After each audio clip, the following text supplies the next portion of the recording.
Once upon a time, in a small town in Indiana, lived a man named David Goggins.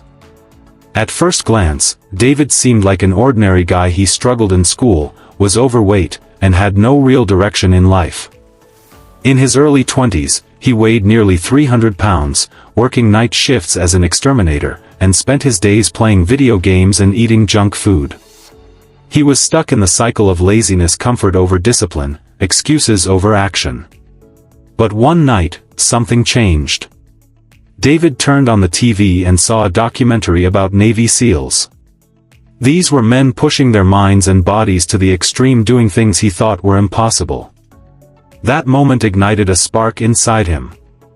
He realized he was wasting his potential and living far below his capabilities. He decided he would become a Navy SEAL. But when he called the recruiter, he was met with laughter. At 300 pounds, he was too heavy by more than 100 pounds. Most people would have given up. But David was done being lazy. He gave himself 3 months to lose the weight, an impossible task for many. He started waking up at 4 a.m., running for miles even though he could barely jog a few steps at first. He cleaned up his diet, cutting out every excuse along with the junk food. The journey was brutal. Every morning was a fight with his old self. But every drop of sweat, every aching muscle, was a step away from the lazy version of him. David didn't just lose the weight. He crushed it.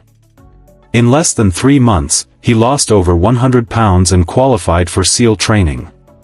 He went on to complete Hell Week, not once, but 3 times, due to injuries.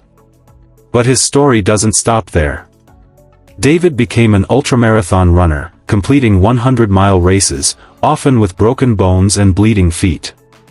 He went on to write a best-selling book and inspire millions to stay hard, his phrase for building mental toughness.